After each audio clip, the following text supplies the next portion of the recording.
नमस्कार दोस्तों, मैं सन्नी हिंदुस्तानी आप सभी का ऑनलाइन क्लास एसके स्टडी में स्वागत करते हैं।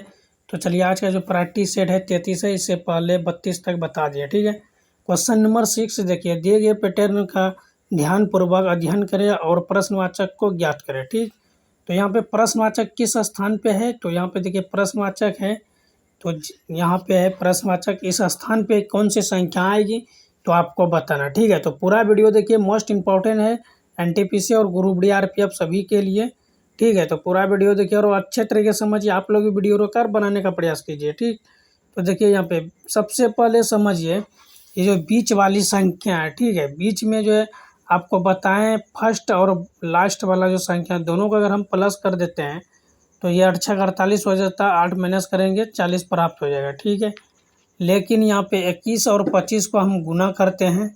ठीक है, तो 21 और ठीक है, तो देखिए यहाँ पर देखिए अगर 21 को 25 से हम गुना करते हैं 525 आ रहा है। ठीक है, ठीक उसी प्रकार अगर 25 को माइनस करेंगे तो 500 प्राप्त हो जाएगा। बीच में जो संख्या है 500 ये प्राप्त हो जाएगा। ठीक, तो सेम लॉजिक हम लोग इसके साथ करते हैं। 14 और 7 को हम गुना करते हैं तो ये कितना हो जाता है, 64 कितना होता है, 14 को अगर 7 से गुना करेंगे 98 आ जाएगा। 98 में -7 करेंगे तो ये पल यहाँ पे ऑप्शन ही नहीं है, तो ये लॉजिक नहीं लगेगा। लॉजिक क्या है, 6 ऊपर वाले में 1 को प्लस करेंगे और नीचे वाले से गुना कर देंगे। ठीक है, तो यहाँ पर देखिए अगर 21 में 1 माइनस किए हैं तो 20 हुआ, 20 को 25 से गुना करेंगे 500 प्राप्त हो जाएगा। ठीक, तो जैसे 6 में 1 को माइनस किए 5 आया, 8 पंचे 40। उसी प्रकार यहाँ पे 20 को 25 से हम गुना करेंगे तो ये 500 प्राप्त हो जाएगा। ठीक, उसी प्रकार यहाँ पे 14 में 1 को माइनस करेंगे 13 आएगा, 13 गुना 7 कीजिएगा तो ये हो जाएगा 13 91। तो प्रश्नवाचक के स्थान पे 91 आएगा। Option B will be right answer. Okay, तो कोई भी इसमें डाउट है तो आप कमेंट कर सकते हैं। उम्मीद करते हैं ये क्वेश्चन आपको अच्छे तरीके से समझ में आ गया होगा। तो यहाँ पे ऊपर वाला जो संख्या सभी में -1 हुआ है और नीचे गुना कर दिया। ठीक है, तो चलिए क्वेश्चन नंबर 7 देखिए, निम्नलिखित सीट को मोड़कर कौन सी विकल्प आकृति बनाई जा सकती है। ठीक है, तो ये भी मोस्ट इम्पोर्टेंट है। तो सबसे पहले यहाँ पे देखिए ये डाइस का क्वेश्चन है। ठीक है, इस प्रकार डाइस का क्वेश्चन पूछा जाता है। ठीक, यहाँ पे अच्छे तरीके से समझिए। सबसे पहले इसमें हम लोग क्या करते हैं, जैसे यहाँ पे मान के चलिए 2 है, 4 है, 3 है, 6। इसमें एक संख्या को छोड़ के एक दूसरे का ये अपोजिट होता है। ठीक है, जैसे देखिए यहाँ पे 2 का अपोजिट क्या हुआ, 3। 4 को छोड़ के 3 हो गया, तो 4 का अपोजिट 6 हो गया 3 को छोड़ के। तो देखिए 4 का अपोजिट 6 हो गया, 2 का अपोजिट 3। अब कौन सा संख्या बच रहा है यहाँ पे, तो 1 और 5, तो 1 का अपोजिट 5 हो गया। ठीक है, तो यहाँ पे देखिए 4 ऑप्शन है। 4 ऑप्शन में देखना, अगर एक दूसरे का अपोजिट मिल गया तो वो ऑप्शन आपका सही नहीं होगा। ठीक है, तो यहाँ पे देखिए 2 का अपोजिट 3 है, तो 2 और 3 यहाँ पे देखिए 1 का अपोजिट 5 है। ठीक है, 4 का अपोजिट 6 है, तो यहाँ पे ऑप्शन ए में हम लोग क्या देखेंगे, 1 और 5। ठीक, तो ये 1 के अपोजिट 5 है तो ये नहीं होगा। ठीक है, क्योंकि सेम नहीं होना चाहिए। अगर हम कोई आकृति बनाएंगे तो सेम नहीं होना चाहिए। ठीक, तो यहाँ पे देखिए 4 का अपोजिट देखिए यहाँ पे 4 है, 6 है, तो 4 का अपोजिट 6 है, ये भी सेम है, ये नहीं होना चाहिए। यहाँ पे देखिए सी में, देखिए सी में क्या है, तो सी आपका बिल्कुल सही जवाब है। बोलिए आप कैसे सही जवाब है, क्योंकि 2 का अपोजिट 3 है, यहाँ पे 5 लिखा गया है तो ये अलग है, तो ये आपका सही हो जाएगा। और डी में क्या है, 2 का नीचे तो अपोजिट नहीं होता है, ऊपर और नीचे अपोजिट है। ठीक है, तो ऊपर में 1 है, नीचे 2 3 है, तो ये नहीं होगा। ठीक, तो आपका बिल्कुल सही जवाब हो गया। चलिए क्वेश्चन नंबर 8 देखिए, दिए गए शब्दों में सार्थक क्रम में व्यवस्थित कीजिए। ठीक, तो सार्थक क्रम का मतलब होता है जो शब्द पहले आए, जो भी चीज़ पहले आए उसको पहले नंबर पे दिया जाता है। ठीक है, देखिए यहाँ पे क्या है, बुध है, शुक्र है, पृथ्वी है, शनि है, मंगल है। ठीक है, तो सबसे पहले क्या आएगा। ठीक है, सार्थक क्रम का मतलब सबसे पहले क्या आएगा। ठीक, तो सबसे पहले यहाँ पे देखिए बुध आएगा। बुध कितने नंबर पे है, 4, तो इसको कट कर दीजिए। ठीक, फिर 2 नंबर पे क्या है, शुक्र, 2 लिख दीजिए, इसको भी कट कर दीजिए। फिर पृथ्वी कितने नंबर पे है, 5 है तो 5 लिख दीजिए, इसको भी कट कर दीजिए। फिर मंगल 1 नंबर पे है तो 1 लिख दीजिए, इसको भी कट कर दीजिए। लास्ट में क्या है 3 नंबर पे शनि, तो शनि को लिख दीजिए, ठीक है। तो देखिए इसमें देखिए चेक कीजिए ऑप्शन से, तो किस ऑप्शन में है, तो ऑप्शन ए आपका बिल्कुल सही जवाब है। तो उम्मीद करते हैं मेरे प्यारे दोस्तों ये क्वेश्चन समझ में आ गया होगा। देखिए 2 है, 4 है, 5 है, 1 है, 3 है, तो ऑप्शन ए में सब चीज़ सही मिल रहा है, राइट है, तो ये ऑप्शन सही है, ठीक है। चलिए क्वेश्चन नंबर 9 देखिए, उस विकल्प का चयन कीजिए जो निम्नलिखित श्रृंखला में प्रश्नवाचक चिन्ह के स्थान पर आएगा, ठीक है। तो यहाँ पे प्रश्नवाचक है, इसके स्थान पे क्या आएगा आपको बताना है, ठीक।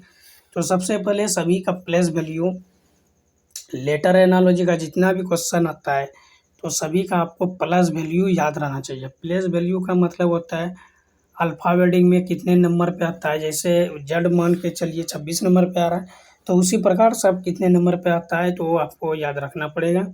चलिए तो जी से क्या आया ई, ठीक है, तो जी से अगर ये आया तो यहाँ पे क्या हो रहा है माइनस हो रहा है, ठीक, तो -2 हो रहा है, ठीक।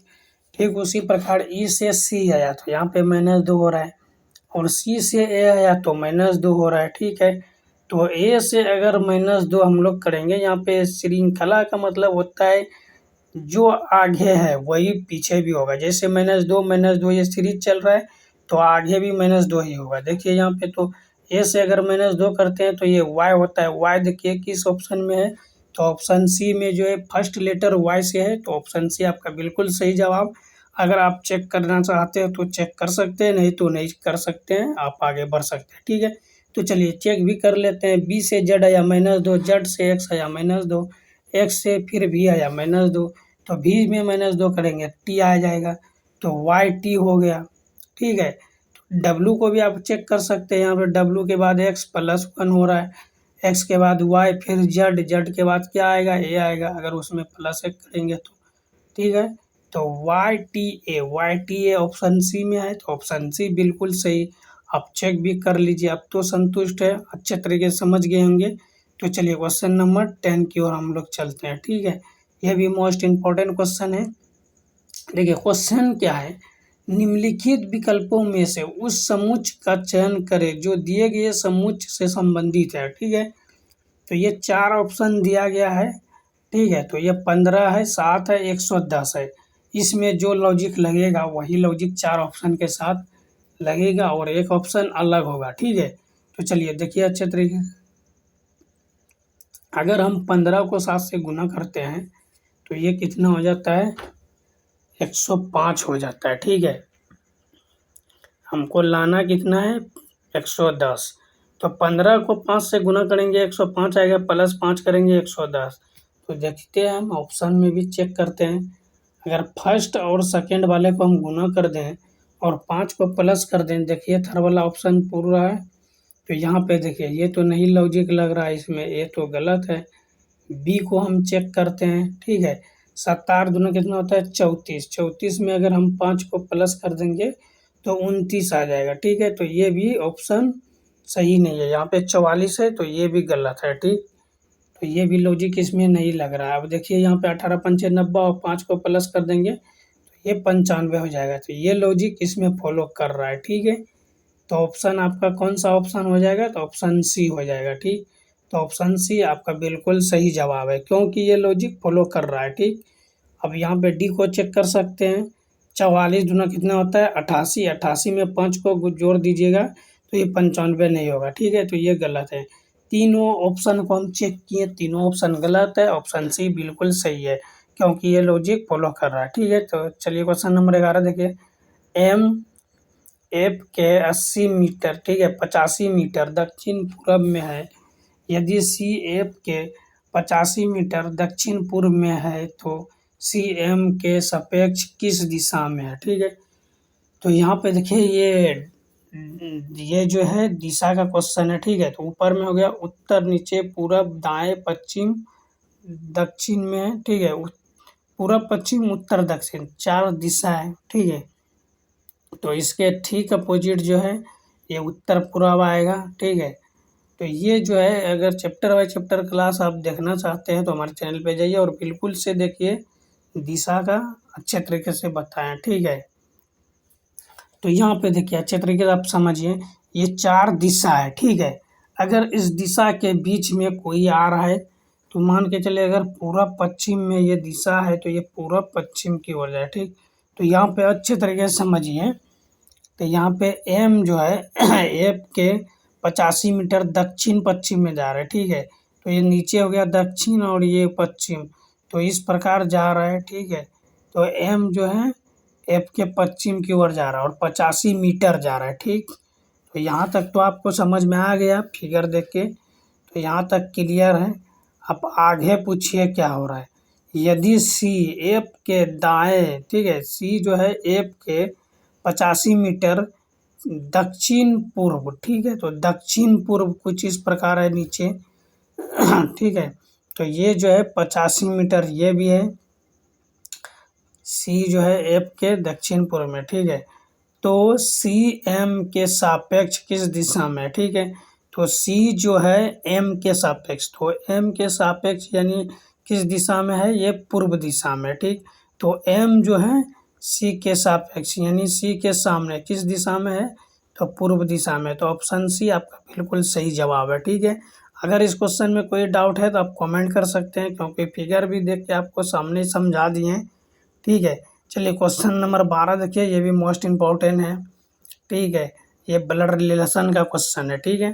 तो ए प्लस बी का अर्थ होता है बी की पुत्री ए है, ठीक है। ए गुना बी का अर्थ होता है बी का पति ए है, ठीक।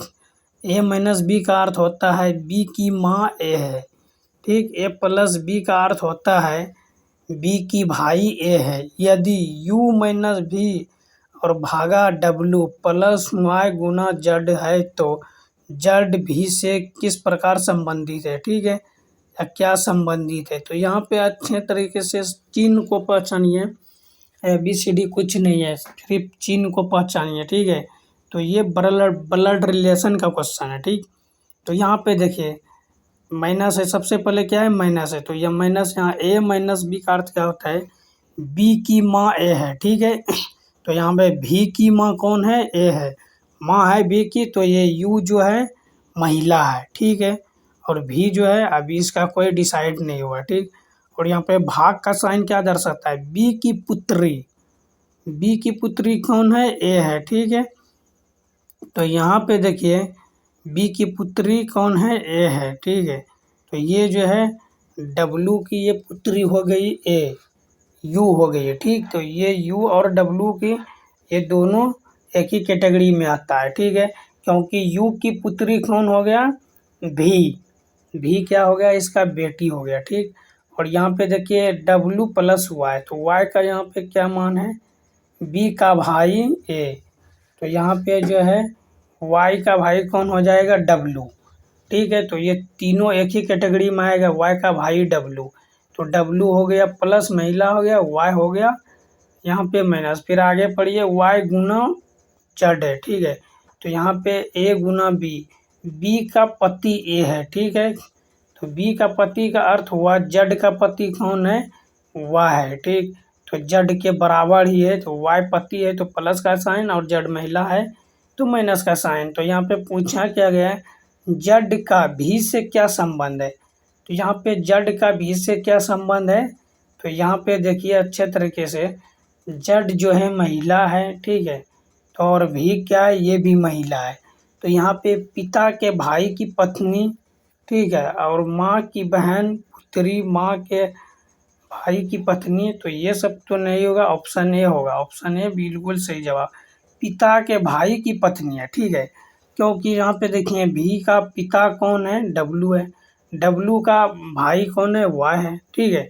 तो अच्छे तरीके से समझ में आ गया, कोई भी डाउट है तो कमेंट कर सकते हैं। देखिए क्वेश्चन नंबर 13 देखिए, दिए गए समीकरण को संतुलित करने के लिए प्रत्येक चिन्ह दिया है, सही ढंग से व्यवस्थापित करें, ठीक है, व्यवस्थित करें। तो यहाँ पे अच्छे तरीके से ये डायग्राम बना हुआ है, इसमें चिन्ह दे के आपको प्राप्त करना है 20, ठीक है। तो 5 है बॉक्स दिया है, 1 है बॉक्स है, फिर 3 है बॉक्स है, 5 है, तो बराबर हमको 20 लाना है, तो चिन्ह का यहाँ पे यूज किया जाए, ठीक है। तो इसका जो है जवाब आप लोग कमेंट में दीजिएगा, ठीक है। चलिए क्वेश्चन नंबर 14 देखिए, उस सही विकल्प को चुनिए जिसमें दी गई श्रृंखला के रिक्त स्थान में उसी क्रम में रखने पर श्रृंखला तात्विक रूप से पूर्ण हो जाएगी। ठीक है, ये डॉट डॉट जो श्रृंखला है, सबसे पहले ऐसा जब क्वेश्चन पूछेगा क्रम में रखने के लिए श्रृंखला में, तो जितना भी ये डॉट है और जितना भी अल्फ़ाबेटिक है सबको पहले प्लस कीजिए। ठीक है, तो यहाँ पे देखिए एक के बाद, या ऐसे आप लोग अगर इसको काउंटिंग कर सकते हैं, इसका फार्मूला होता है क्या, पहले आप ऐसे ही चिन्ह से देख लीजिए। ए के बाद क्या है, सी है, तो यहाँ पे देखिए ए के बाद सी है। एफ के बाद क्या है, यहाँ पे देखिए एफ के बाद बी है। ठीक, तो यहाँ पर जहाँ पे खाली है एफ के बाद बी, तो फैक्टर क्या बना, 1 2 3 4 5, ए सी डी एफ बी, यही फैक्टर बना ना। तो ए सी डी एफ बी, तो यहाँ पर भी ए सी डी एफ बी, ए सी डी एफ बी। ठीक है, तो ये आपका फैक्टर बन गया, यानी ये लॉजिक रहा। ठीक, तो यहाँ पे लॉजिक तो आपको समझ में आ गया। तो चलिए आंसर क्या हो जाएगा, ए हो जाएगा, बी है, फिर डी है, फिर ए है, फिर बी है, फिर एफ है। ठीक, तो ये आपका राइट आंसर हो गया। ठीक है, तो ये किस ऑप्शन में है, तो ऑप्शन ए में है। ऑप्शन ए आपका बिल्कुल सही जवाब है। तो उम्मीद करते हैं मेरे प्यारे दोस्तों ये क्वेश्चन आपको अच्छा तरीके से समझ में आ गया होगा। अगर इस क्वेश्चन में कोई डाउट है तो आप कमेंट कर सकते हैं, अदरवाइज हम लोग चलते हैं फिर नेक्स्ट क्वेश्चन की तरफ।